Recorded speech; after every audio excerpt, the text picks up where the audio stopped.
Assalamualaikum everyone, I hope you all are doing well.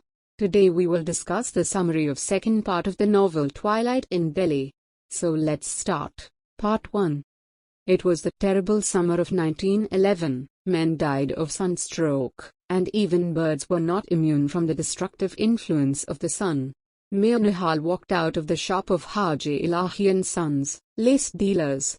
He suddenly remembered that he had forgotten to leave water inside the pigeon's cage. He would have liked to go home via Babbanjan because she was ill, but he was more worried about his pigeons. So he came through the Bulli Mean, the nearest way home. As he passed through Bulli Marian, he felt the smell of drugs and medicines. With the smell he thought of death, and for unknown reason he began to think of Babbanjanuri. As he was going through Jingli Kran, he saw Nisar Ahmad hurrying to the masjid. He was called as Bilal Obsi because of his dark complexion and golden voice. Then he met Sheikh Mehrunnisa2k1, who started walking with him towards Mohallanya. On the turn of the lane when he stopped to listen Sheikh's story, from other side came Fazil Khan. He greeted him and went away. Then Sheikh Sadiq told him that he has a niece. Her both parents have died and he wanted her to marry Mir Nihal's servant Ghaffur. Mir Nihal didn't seem to approve the idea because the girl was just 13 to 14 years old. He asked him to talk to Ghaffur about it. Sheikh Ji took this to be consent and smiling broadly, Mir Nihal said goodbye to Sheikh Sadiq and went home. When he reached home, Nisar Ahmad was coming to the end of the afternoon azan. Mir Nihal went inside the zanana and gave green mangoes to Dilchan which he had brought with him. He heard the voice of Begum Jamal. She has got fever. All the females were sitting around her. He checked her and suggested that Hakim Ajmal Khan should be sent for. Masood had also got fever. After saying Dilchan to give sharbat to both the patients, he went to see his birds. His heart sank when he saw his pigeons dead. First he thought of giving up this hobby as felt really old and was afraid of further disappointments. But then he thought of giving himself a chance. The next day, on Friday, he went to the chowk to buy some good young birds. At the chowk he was busying in buying pigeons with Nasir's professional pigeon flyer, when he saw Khwaja Ashraf Ali sitting there enjoying ice cream. Khwaja Ashraf paid the man and began to climb the long flight of steps. Then they with other people they had discussion about birds. When Mir Nihal came back home, he had his dinner and then took the pigeons upstairs to put them in the loft. As Mir Nihal was coming back to close the door of loft, he saw Ghaffur, who told him that Babbanjan's has become critical. He went downstairs, forgetting to close the door of the loft, and went to Babbanjan's. Part 3. When Mir Nihal started for Babbanjan, it was past 10 o'clock. Delhi was still awake. It was now over 5 years that he had kept her as his mistress. When he reached the house, he found Babbanjan's mother crying silently. She told her she died half an hour ago. He went to the veranda where Babbanjan lay on the bed. He saw her face. He was very sad. He tried to soothe her mother, but it was useless. Thinking that the people would be coming soon, he got up, gave money to the old lady, cast a last glance on Babbanjan's dead body and went away. In the morning when he woke up, the first thought came to his mind was of Babbanjanuri. He felt very sad, but then he went upstairs. There he saw feathers everywhere. He remembered he had forgotten the door of the loft last night, so the cat got that opportunity. He saw that cat and beat her until he was tired and cat looked dead. Now he doest want to earn more money as Babbanjan had already died. So he decided to give up his work. Part 4. When Mir Nihal went inside the house, Dilchan asked him about the pigeons. He told her that cat eat them. Begum Nihal was also sad after hearing that. After that, Mir Nihal called Nasir and gave them pigeons to be sold. The cat had been thrown into the by lane, but she wasn't dead. She licked the water from the gutter and had come back to life. After that, Mir Nihal went to his friend Nawab Putta. There were people including Nawab Sirajuddin Khan there, having discussion regarding merit of Zauq and Darg as poets.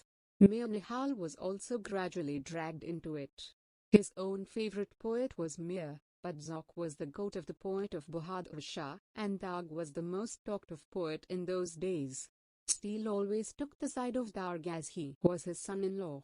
When they all were gone, Nawab Bhutta asked Mir Nihal about Bibin Jan's condition, and he told him that he had died last night. He asked him to have another mistress, but Mir Nihal wasn't agreed. After finishing the prayer, Nawab Bhutta asked him about Asgar's marriage. Mir Nihal was surprised that the news had gone abroad, and denial would not be right, so he said, "It is too far, I'll inform you when the time came." After coming home, he gave his consent to Asgar's marriage. Part 5. In spite of grief and sorrows, a man get used to his life. In idleness, his old hobbies of medicine and alchemy revived. His fakir and alchemist friends began to come more often. Now for hours they would sit comparing notes and relating anecdotes about fakir and herbs, remnants of an alchemist life. They discussed how alchemists had made gold by themselves. They were talking about it when Kamble Shah came in. He spoke Urdu with a foreign accent, for he came from Afghanistan. He was said to be high up in the mystical order, although no one knew his hidden spiritual powers, for such fakir never revealed themselves to human beings. Part 6. Then came the month of Ramzan, and the faithful began to fast. The days without food and water seemed unending and long. But the rain came and it wasn't so difficult to fast. Many beggars came during this duration. They always came at their usual time. There was Iron Shah. There must have been at least 20 seers of iron on his body. He didn't have any cry but sang the Nurnama, a semi-religious poem. There were others who came at different times of the year. One of these was Shah Makbul. He came in the month of Ramzan, and disappeared a few days after Eid. The Asgar's marriage was originally been fixed for the month of Eid, but had to be postponed till December as Mir Nihal's elder sons could not get long leave. They were busy making preparations for the coronation of George V, which was to take place in December. The work was too much, so Begum Nihal sent for daughters-in-laws. The second one arrived with her mother Begum Kaleem, who was Begum Nihal's sister-in-law and her 4 years old. A few days before Eid, Begum Wahid came with Asgar. Mir Nihal was angry with Asgar, but Asgar had saved about 1,000 rupees from his pay, and he wanted and offered them to Mir Nihal, which made him happy. On the day of Eid, Mir Nihal's second son, Habibuddin, arrived. He was the favorite of the family. Eid was full of happiness for them. They fly kites on Eid day. One of Asgar's kites succeeded in cutting 9 others one after another without being cut itself. The days flew past, and it was now the beginning of September, and the family was busy again with the preparations for the marriage. After that the winter came. The months dragged on and it was the month of December. Many activities was going on in Delhi. Part 7. Many days before the coronation, people began to pour into Delhi from all parts of India and beyond. As this was going on in the heart of the city, guests began to arrive at Mir Nihal's. His 2 sons and other relations came for Asgar's marriage and to attend coronation. The house was turned into a sarai. In Delhi to this day there were innumerable princes and princesses alive, daughters and granddaughters of Bahadur Shah. Many cut grass for a living, others drove bullock carts to keep body and soul together. The princess had married cooks, and cookers, their own servants, served as cooks and maids. One of these was Gulbank, the granddaughter of Bahadur Shah. She was about 7 years of age when the mutiny took place. Now she begs from house to house. In the Mardana, Mir Nihal and Habibuddin and Kamil Shah discussed the cause of the downfall of the Mughals. Mir Nihal said it was because of the Zenat Mughal, the second wife of Bahadur Shah. Habibuddin said that the English would have been defeated if Mirza Mughal and Mirza Khiza Sultan had listened to Bukh Khan, who was a great general, but they didn't listen to him. But Kamble Shah said the real reason of the loss of Mughal Empire was some mistakes committed by the elders of that king, and the biggest of them all was that they had separated lover and beloved from each other by burying Muhammad Shah between the graves of Hazrat Mehboob Ilahi and Hazrat Amir Khusro. Part 8. Delhi awoke very early on the 7th of December 1911. At 4 o'clock people were up and ready to go and take their places at the Jama Masjid to see the procession. Mir Nihal was loath to go, but his sons persuaded him to come.